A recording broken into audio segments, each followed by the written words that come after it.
নয়। এখন এই কোরআনের বিপরীত যদি আমি বলি, এই কোরআনের কথাটা উল্টে যদি বলি আমি যে আল্লাহর নবী কাফের যাইতে বলছেন, এখন যদি বলি আমার মতো, তাহলে আমার ইমানটা ছাড়বো কি না যাও বলে সবাই বলে কাফের জন্য বলছেন। একটা কি তোর বলছে মুসাফির তারায়, মুসাফির তো কোনো দলিল হয় না, আর ওনারা বলতেছে এটাই ঠিক, ওটাও ঠিক না। কারণ এটা যদি আমাদের মধ্যে আসলে কোরআনের ভিতরে একটা মুসাফির বলে সেটা আমরা ছাড়ি দেওয়া বেশি বলা যে নবী নবী হালতে থাক, নবী তো আফজল আলা, যাকে সৃষ্টি না করলে দুনিয়ার ভিতরে কোন মখলুকাতি সৃষ্টি হতো না। হাদিসে কুদসির ভিতরে আইছে আল্লাহ খালাকুল আল্লাহ, আল্লাহ নবী বলতেছে যে আল্লাহ যদি আমাকে সৃষ্টি না করতো তাহলে দুনিয়ার কোনো বস্তুকে সৃষ্টি করতো না।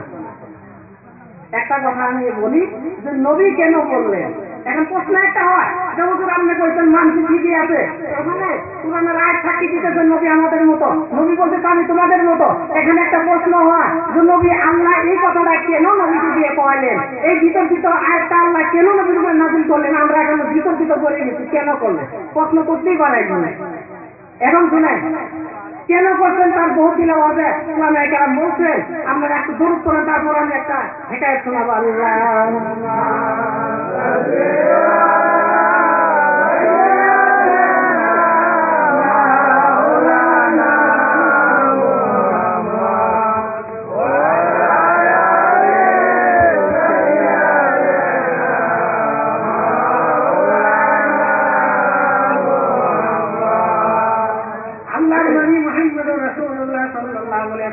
আসরের নামাজ করে নিতেন, পরে বসে আছেন। এমন সময় হযরত আলী আমাদের সরতাজ উনি চলে গেছেন, ওনার নামাজটা একটু দেরি হয়ে গেছে, জামাতটা পায় নাই। সেই মসজিদের ভিতরে ঢুকছেন, আল্লাহর নবী মুহাম্মদুর রাসূলুল্লাহ সাল্লাল্লাহু আলাইহি ওয়াসাল্লাম ডাক দিয়ে বলছেন, হযরত আলী বাবা বসো, তোমার সাথে কিছু আমি কথা বলবো। হযরত আলী মসজিদের সামনে মসজিদের বারান্দায় বসে গেছেন, নবী পাকের মাথাটা হযরত আলীর জানার ভিতরে রেখে আরামসে ঘুমিয়ে গেছেন। এটা ঘুম ছিল না, এটা ছিল আলীর ঈমান পরীক্ষা করার সময়। লাস্টে আপনারা বুঝবেন কি করবেন। এখন নবী জানেন নামাজ পড়তে লাগে, নবী নামাজ নিয়েছেন, নামাজ পড়ে, কিন্তু নামাজের সময় যাইতেছে। এই সময়ে যখন হযরত আলীর সামনে নবী পাক শুয়ে গেলেন, হযরত আলী জোর হয়ে চোখের পানি চলে গেছে আর বলতেছে, বারে ইলাহি এখন আমার আসরে নামাজ কাজা হয়ে যাবে।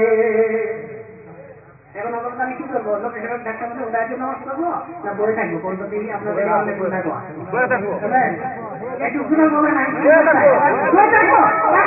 একটা হাদিস আপনাদেরকে বলি, যদি আপনারা হযরত আলীর সাথে মহব্বত দিয়ে, নবীর সাথে মহব্বত দিয়ে এইভাবে যদি যাইতে পারে, কিয়ামতের দিন ওই হযরত আলী আপনাকে হাতে করে নিয়ে জান্নাতে চলে যাবে। একটা হাদিস বলা গেল, ইবনে মাজাহ শরীফের হাদিস 2 নম্বর জিলদের ভিতরে আছে, কিয়ামতের দিন ওটা ওলির দিকে এসেছেন, হযরত আলী তো সাহাবী, ওনার কোনো গুনাহ নাই, উনি তো জান্নাতি, ওনার কথা ছেড়ে দিলেন। ইবনে মাজাহ শরীফের হাদিসের ভিতরে আছে, আল্লাহর ওলিরা আল্লাহর কাছে আরজ করবেন, এইবারে ইলাহি আজকে আমরা জান্নাতি হয়ে গেছি, কিন্তু আমাদেরকে যারা অনুসরণ করে দুনিয়ার ভিতরে তোমার খিলাফ কাম করে জাহান্নামে পড়ে আছে, এবারে ইলাহি আমরা তো জাহান্নামে চলে যাব, কিন্তু এই মানুষগুলা আমরা তো জান্নাতে যাব। এই মানুষগুলা যদি জাহান্নামে থাকে আমাদের মনে শান্তি আছে না। আল্লাহ পাক বলবেন, ইবনে মাজাহ শরীফের ভিতরে হাদিস আছে 2 নম্বর জিলদের ভিতরে, আল্লাহর নবী বলেছেন, নবী সাল্লাল্লাহু আলাইহি ওয়াসাল্লাম, মান আরাফা আকরামতুম, এই আল্লাহর বলে তোমরা কি তুমি কি করো, তুমি যাকে গুণমান আরাম